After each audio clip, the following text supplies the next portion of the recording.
Oui, pour l'instant, on nous fait signe que mon bon professeur est là, professeur Howard Gold. Comment ça va, professeur Gold?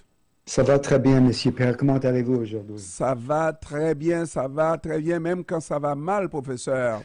Vous êtes Mais, très optimiste. oui, même quand ça va mal. Moi, quelque chose qui vous concerne, vous, universitaire, évoluant dans ce milieu-là, les choses vont mal. Il y a beaucoup de pressions qui sont faites sur les universités dans la foulée de cette guerre entre le Hamas et Gaza.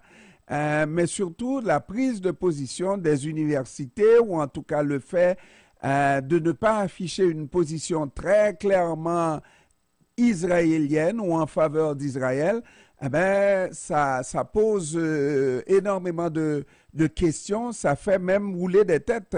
Des universités ont dû se départir de leur président d'université. C'est grave, ça, professeur.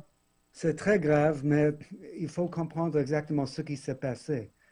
Ils, ils ont témoigné devant le Congrès qui enquêtait sur la question de l'antisémitisme sur les campus américains. Il y avait trois présidents, président de Harvard, MIT et puis l'Université de la Pennsylvanie. Et puis, face à une question sur est-ce que si quelqu'un est en faveur, prononce des paroles en faveur d'un génocide des Juifs, est-ce que est-ce que ce sont des paroles protégées? Est-ce qu'ils ont le droit de le dire ou est-ce que cela constitue le harcèlement? Pour une raison qui est vraiment difficile à comprendre, deux des trois présidents ont répondu comme quoi ça dépend du contexte. Les mots eux-mêmes ne sont pas dangereux et s'il n'y a pas de menace concrète. Alors, ils ont dit qu'effectivement, ces paroles ne sont pas protégées si le contexte ne justifie pas la protection. Ce qui était une réponse très légaliste, très légale, mais vraiment très difficile à comprendre. En effet, il disait que oui, on peut interdire des paroles qui préconisent un génocide contre les Juifs s'il n'y a pas de vraie menace qui accompagne ces paroles. Mais beaucoup de gens croient que ces paroles sont eux-mêmes très menaçantes. Alors, ils ont répondu de façon très étroite, pas très difficile à comprendre.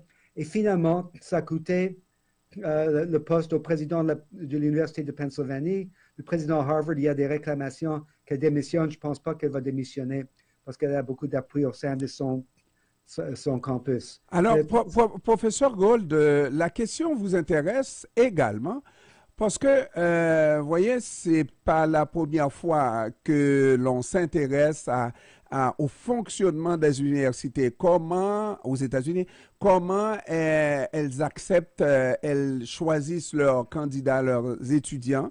Ça intéresse le Congrès, ça intéresse l'État américain. Maintenant, est-ce que ça vous surprendrait qu'un jour, on rentre dans les classes et voir comment le professeur que vous êtes vous présentez la question Palestine-Israël, n'est-ce pas? Et éventuellement qu'on dise que vous n'êtes pas digne d'être professeur devant des élèves que vous formez pour l'avenir du pays. Je ne me sens pas menacé parce que je travaille dans une université privée. Il faut là faire une distinction entre les universités privées et les universités publiques. Des universités comme Harvard, MIT sont privées et l'intervention gouvernementale est vraiment n'est pas concevable. D'autre part, une université comme l'Université de la Floride, où il y a le gouverneur DeSantis, qui est farouchement contre la parole de gauche, disons, les mots de gauche. Eux, ils interviennent. Eux, ils disent, vous n'avez pas le droit d'enseigner ça A, B ou C. Il y a une intervention directe. Personnellement, je trouve que les reportages des médias en ce qui concerne ce qui se passe dans les universités est quelque peu exagéré. Que oui, il y a de l'antisémitisme, ça on ne peut pas nier. Et parfois, il y a une hésitation de la part des présidents ou des administrations ils ne sont pas très équilibrés dans les politiques qu'ils appliquent. Mais en général, je n'ai pas peur et les gens n'ont pas peur d'une intervention gouvernementale dans les institutions privées. Mais dans les institutions publiques, c'est un problème. Par exemple, en Floride, on n'a pas le droit d'enseigner maintenant ce qui s'appelle en anglais Critical Race Theory. C'est une façon d'analyser l'histoire du racisme aux États-Unis. C'est interdit. Ça ne peut pas faire partie des syllabus dans les écoles publiques. Et ça, c'est un vrai problème. Professeur Gould, parce que je sais que vous êtes très en demande cet après-midi, regardons cet autre dossier extrêmement important, c'est Donald Trump. On ne peut pas parler des États-Unis sans parler de Donald Trump.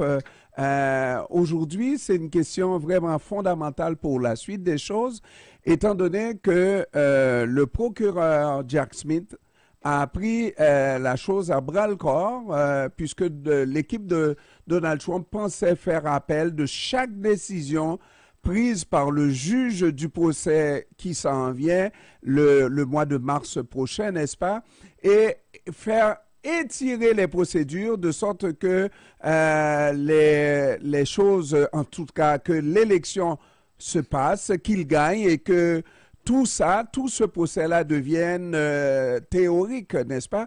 Alors, Jack Smith a porté la chose devant la Cour suprême pour savoir est-ce que le président ou l'ex-président qui a procédé à tout ce qu'on sait, n'est-ce pas, pour le 6 janvier 2021, est-ce qu'il était couvert par l'immunité présidentielle? C'est toute une question et la Cour suprême a accepté d'entendre la question. Moi, je dis que c'est mauvais signe pour Donald Trump. Probablement, c'est vrai, votre description est très bien et très précise.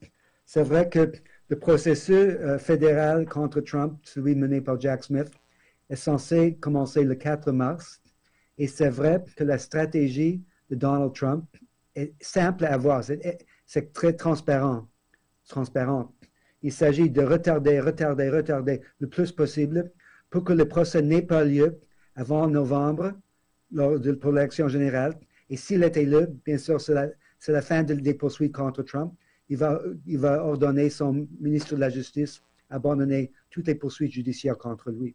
Alors, il est essentiel que au moins ce processus ait lieu avec assez de temps pour qu'on puisse voir s'il jouit d'une immunité ou non, pour qu'on puisse savoir s'il est coupable ou non.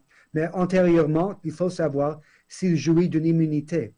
Et c'est vrai qu'un président qui exerce ses responsabilités jouit d'une immunité pour les responsabilités. Mais ingérer dans une élection ne fait pas partie des responsabilités d'un président. Menacer les autorités dans les États ne fait pas partie des responsabilités. Alors, Smith a demandé à la Cour suprême d'accepter de façon expédiée la question de l'immunité de Trump. La Cour suprême va trancher là-dessus. Ils ont dit que oui, ils vont faire un examen préliminaire de la question et dans à peu près 2 semaines, nous aurons une réponse. Oui ou non, est-ce qu'ils vont accepter le procès? Si oui, ils vont probablement décider avant le 4 mars, jour du début du procès, s'il jouit d'une immunité ou non. Je serais étonné, même avec ce Cour suprême de droite, s'ils disent que oui, un président jouit d'une immunité, peu importe ce qu'il fait. S'il tire sur quelqu'un au milieu de New York, est-ce qu'on ne peut pas le poursuivre parce qu'il est président? Ça n'a pas de logique. Alors, je suis d'accord, c'est probablement un mauvais signe pour Trump parce que ça va au moins expédier l'affaire pour que ça puisse avoir lieu avant l'élection. Parce que la Cour suprême aurait pu refuser tout simplement de se prononcer sur le sujet. C'est ça. Ils auraient pu refuser. Ils auraient pu dire il faut traverser les étapes normales, c'est-à-dire ensuite c'est la Cour d'appel et par la suite c'est la Cour suprême. Ils ont dit non. D'ici quelques semaines, nous allons trancher sur la question. Est-ce qu'on peut sauter la Cour d'appel? Si oui, la Cour suprême va alors décider si Trump jouit d'une immunité ou non. Et ça va aller très vite. Alors, professeur Gould, je regarde l'heure. Il n'y a pas de problème. Je vous laisse aller, professeur. Et puis, on va se reparler certainement avant les fêtes. On va trouver le moyen. C'est quand que vous partez en congé pour les fêtes? Moi, je l'ai Je veux fait dire la station. Je veux dire la station. de la station, mais on va être là. Certainement, la semaine prochaine, on sera là, professeur. OK, très bien. On pourra le temps de se reparler. Merci beaucoup, professeur Je vous en Howard prie, Gould. Monsieur Pierre. OK, au Professeur, revoir. au revoir. Howard Gould est professeur au Smith College dans le Northampton, au Massachusetts.